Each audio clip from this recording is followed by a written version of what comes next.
దేశంలో బాలల భద్రత విషయంలో కేంద్ర ప్రభుత్వం కఠిన వైఖరి అవలంబిస్తోంది. సోషల్ మీడియా వేదిక ఇన్స్టాగ్రామ్లో బాలల లైంగిక దోపిడీకి సంబంధించిన కంటెంట్, అలాగే సిఎస్ఈఏఎంను ప్రోత్సహించేటువంటి ప్రకటనలు కనిపిస్తున్నాయన్న ఆరోపణల నేపథ్యంలో మెటాకు కేంద్ర ప్రభుత్వం కీలక నోటీస్ జారీ చేసింది. ఇటువంటి చట్టవిరుద్ధమైన కంటెంట్ను తక్షణమే తొలగించాలని స్పష్టమైన ఆదేశాలు ఇచ్చింది. ఈ అంశంపై ఎందుకు చర్యలు తీసుకోలేదో, భవిష్యత్తులో ఇలాంటి ఘటనలు పునరావృతం కాకుండా ఎలాంటి చర్యలు చేపడతారో 7 రోజుల్లోగా పూర్తి వివరణ ఇవ్వాలంటూ కూడా మెటాకు అల్టిమేటం జారీ చేసింది.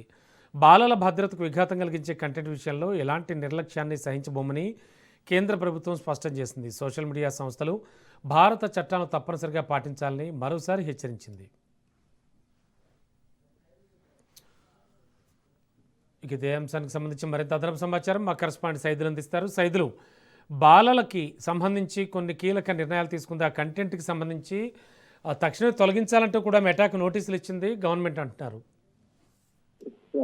రమణ, ఇన్స్టాగ్రామ్ ప్రకటనలో బాలల లైంగిక ఏదింపులకు సంబంధించినటువంటి కంటెంట్ ఉంటున్న నేపథ్యంలో ప్రముఖ సామాజిక మాధ్యమ వేదిక మెటాకు కేంద్ర సమన్లు జారీ చేయాల్సిందిగా కేంద్ర ఐటీ మంత్రి అశ్విని వైష్ణవ్ తన మంత్రిత్వ శాఖ సిబ్బందిని ఆయన నిన్ననే ఆదేశించారు. సో ఈ రోజు మెటాకు నోటీసులు కేంద్ర ప్రభుత్వం జారీ చేసింది. ఈ వ్యవహారంలో ఐటీ మంత్రిత్వ శాఖ మెటా నుంచి వివరణ కోరనుంది. మెటా తీరుపై కేంద్ర ప్రభుత్వం గురుమనడం ఈ వారంలో ఇది రెండోసారి రమణ. ఎందుకంటే ఈ మధ్య కాలంలో చూసాం, మనం వాట్సాప్ లో ప్లాన్ చేసిన యూజర్ నేమ్ ఫీచర్ గురించి ప్రశ్నించేందుకు గత వారం నుంచి కూడా కేంద్రం నోటీసు జారీ చేసిన విషయం అందరికీ తెలిసిందే. సో ఈ ఫీచర్ ఆన్లైన్ మోసాలు, డిజిటల్ అరెస్ట్, కుంభకోణాలు, నకిలీ గుర్తింపులతో దాడులను పెంచుతుందని కేంద్రం ఆందోళన వ్యక్తం చేసింది. దీనిపై ప్రభుత్వం సంతృప్తి చెందేలా సంప్రదింపులు పూర్తయ్యేంత వరకు కూడా కొత్త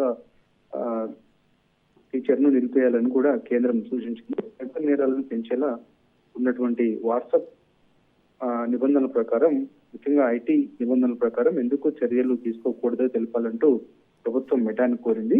ఒక ముఖ్యమైన సోషల్ మీడియా మధ్యవర్తిగా ఐటీ చట్టం నిబంధనల ప్రకారం నడుచుకోవాల్సినటువంటి బాధ్యత వాట్సాప్ ఉందని కేంద్రం మెటాకు గుర్తు చేసింది. కేంద్ర ప్రభుత్వం నుంచి నోటీసు అందిన నేపథ్యంలో మెటా ప్రతినిధుల బృందం ఐటీ మంత్రిత్వ శాఖ అధికారులను కలిసింది. వివరణ కూడా ఇచ్చినట్టు కూడా మనకైతే సమాచారం అందుతుంది. కాబట్టి ఖచ్చితంగా ముఖ్యంగా ఈ యొక్క కంటెంట్ మాత్రం తీసివేయాల్సిందని చెప్పేసి కూడా కేంద్ర ప్రభుత్వం సీరియస్ అయితే అయిన సంగతి అందరికీ తెలిసిన విషయమే.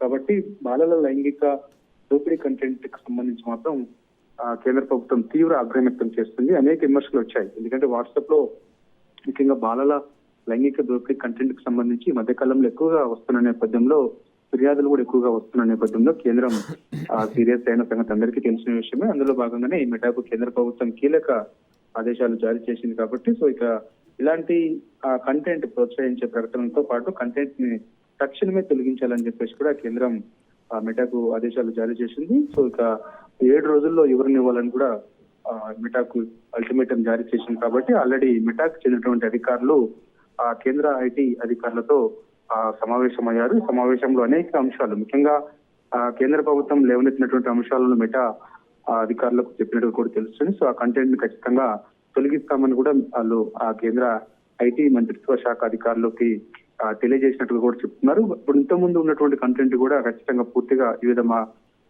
సోషల్ మీడియా ప్లాట్ఫామ్స్ లో ఉంటున్న నేపథ్యంలో అది సైతం కూడా తొలగించాలని చెప్పేసి కూడా ఆదేశాలు జారీ చేసినట్టు తెలుస్తుంది. సో అది కూడా పూర్తిగా తొలగిస్తామని కూడా కేంద్ర ఐటీ మంత్రిత్వ శాఖ అధికారులకు మెటా అధికారులు హామీ ఇచ్చినట్టుగా కూడా చెప్తున్నారు. కాబట్టి దీనిపైన మరి అధికారిక ప్రకటన మెటా చేయాల్సి ఉంది. సో ఇలాంటి కంటెంట్ ఇంకోసారి ఎట్టి పరిస్థితుల్లో కూడా రాకూడదని, వస్తే మాత్రం కఠినమైన చర్యలు తీసుకోవాల్సి వస్తుందని చెప్పేసి కూడా మెటా అధికారులకు కేంద్ర ఐటీ మంత్రిత్వ శాఖ అధికారులు హెచ్చరిక జారీ చేశారు. Ramana, okay, thank you Saidulu.